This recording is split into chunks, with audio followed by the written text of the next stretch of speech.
당시 엄마는 고등학교 2학년이었고 폭주적인 아빠와 만나 오토바이를 타며 즐기다가 끝내는 불행한 삶을 살아가고 있는 저를 태어나게 만들고만 것입니다. 막상 엄마를 만나 즐기기는 했지만 임신이 되었다고 하자 아빠는 도피행각이 하나로 선택을 한 것이 군대에 입대를 하여버린 것입니다. 그렇게 군대에 가면서 군대에 다녀와서 결혼하자고 한 아빠의 말을 믿은 엄마는 선택의 여지 없이 할머니 할아버지 즉 시부모님이 살고 계시는 집으로 무작정 들어왔고 아들의 아기를 임신하였고 식도 올리지 않았지만 며느리를 기특하게 여긴 나머지 집안으로 들였고 그리고 시부모님들 밑에서 얹혀 살면서 저라는 생명을 낳은 것이랍니다. 그리고 아빠가 군대에서 제대를 하고 돌아온 지 3달 만에 맞벌이를 하러 나간 엄마 대신에 저를 키워던 할머니가 돌아가시고 만 것입니다.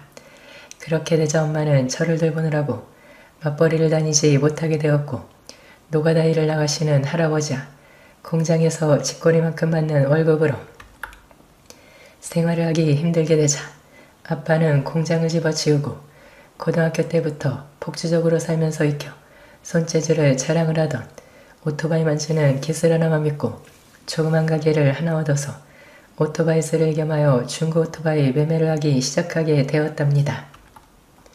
한 푼이라도 더 벌어오겠다는 단순한 생각에서 도둑질을 한 오토바이를 헐값에 구입을 하여 수리도색을 한 후에 팔기 시작을 한 것이 화근이었습니다.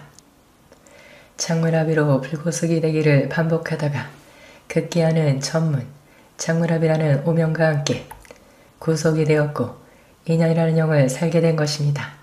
그렇게 되자 엄마는 어린 젖먹인 저를 등에 업고 다니면서 이일저일 하였으나 아빠의 만기 출소 한 달을 앞두고 새들어 살던 집의 보증금 중의 절반을 집주인으로부터 탈세를 올려준다고 하고는 받아낸 뒤에 그 중에 한 달간 할아버지가 저를 양육할 비용만 남겨두고는 시아버지인 저희 할아버지에게 돈을 벌어오겠다는 쪽지만 남기고 가출을 해버린 것입니다. 나중에 할아버지가 지나가는 소문으로 알게 된 사실은 할아버지를 아버지라고 부르며 따라다니던 할아버지의 노가다 동료와 눈이 맞아서 야반도주를 하였다는 것을 알았을 때는 이미 엄마의 행동은 묘연하였고 아빠가 철수를 하였지만 할아버지는 아들이 아빠에게 자기의 동료와 눈이 맞아 야반도주를 했다고 말하지 못하고 그냥 무단가출을 하였다고 했답니다. 하지만 철수한 아빠는 엄마를 찾아서 돌아오겠다고 하고는 철수한 이틀 뒤에 집을 나갔고 지금까지도 행방이 묘연한 상태입니다.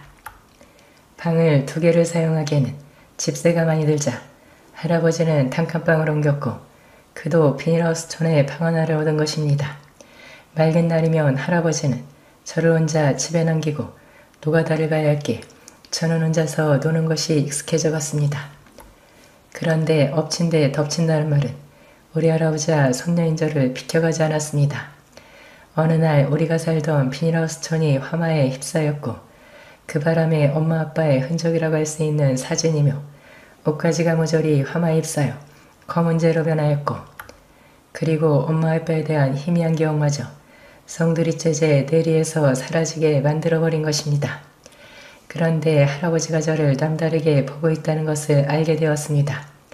여자란 요망한 동물이란 것을 알게 되었습니다. 남자도 호기심 있게 자기 남편이나 애인을 두고서도 곁눈질을 한다고 하지만 여자인 저도 인간이기에 호기심이 났습니다. 엄마라는 여자가 장물합이라는 제목으로 아빠가 교도소에서 감옥을 사는 동안 할아버지를 아버지라고 부르며 따라다니던 남자하고 붙어먹었다는 말에 적어도 저는 그렇게 살지는 말아야 한다는 신념을 가지고 살았지만 늙은 할아버지와 제 또래의 남학생들과 어떻게 차이가 날 것인지 궁금하였던 것입니다. 제가 다니던 학교는 남녀공학이었습니다. 봄소풍을 가게 되었는데 마침 언니 오빠들과 같은 장소로 가게 되었습니다. 다 합쳐봐야 몇 명이 안 되었기에 노래를 부르고 춤을 추는 놀이도 같이 하게 되었습니다. 아빠를 닮아서 그런지는 몰라도 공부 쪽으로는 그다지 관심이 없었지만 춤을 추고 노래를 부르는 것은 즐겨했고 그런 대로 하는 편이었습니다. 그러다 보니 제가 하고 싶어 하지도 않았지만 같은 반 친구들에게 등을 떠밀려서 나가야 했고 춤을 곁들인 노래를 부르자 남학생들은 무더기로 나와서 저의 노래를 따라 춤을 추었고 선배 오빠가 그윽한 눈으로 저만 바라보며 춤을 추게 저도 모르게 눈웃음으로 보냈고 그 오빠는 제가 자신을 좋아하는 것으로 생각하였든지 소풍장소에서 해산을 하고 버스를 타려고 버스 정류장을 가는데 뒤에서 누군가가 따라오는 느낌에 고개를 돌리고 봤더니 그 오빠였고 순간적이었지만 저와 시선이 마주치자 윙크를 날렸고 저도 그만 무의식 중에 윙크를 날렸고 같은 버스를 타고 오는 내내 제 곁에 바짝 붙어서서 집 근처 정류장에서 내리자 따라내리더니 저를 계속 따라왔고 마침내 제가 사는 비닐하우스 촌까지 따라왔습니다. 버스 정류장에서 얼마 떨어진 곳까지는 친구들과 동행을 하였지만 하나하나 뿔뿔이 흩어지며 비닐하우스 근처까지 왔을 때는 여학생은 저만 남아있었고 그 오빠는 마치 자주 만났던 구면인 것처럼 제 곁에 바짝 붙어서 따라왔습니다. 그러더니 저에게 산 쪽을 가리키며 거기 가서 이야기를 좀 나누자고 했습니다. 제 의도대로 되어가고 있었습니다. 하지만 처음부터 그 오빠가 하자는 대로 한다는 것은 자존심이 상하는 일이었기에 한참을 빼다가 못 이기는 척하고 그 오빠의 말대로 산으로 올라갔습니다. 나무숲으로 들어가자마자 뒤돌아서더니 하지만 할아버지가 아닌 다른 남자는 아무것도 아니란 것을 깨달은 후로는 다시는 다른 남자 만나지 아니하였습니다. 나에게는 할아버지는 유일무이하다고 생각하게 되었기 때문이었습니다.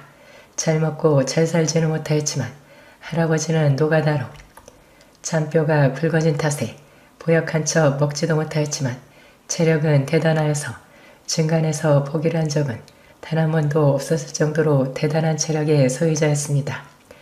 작년 음력으로 8월 1일 되기 이틀 전에 할아버지가 무당에게 다녀왔습니다.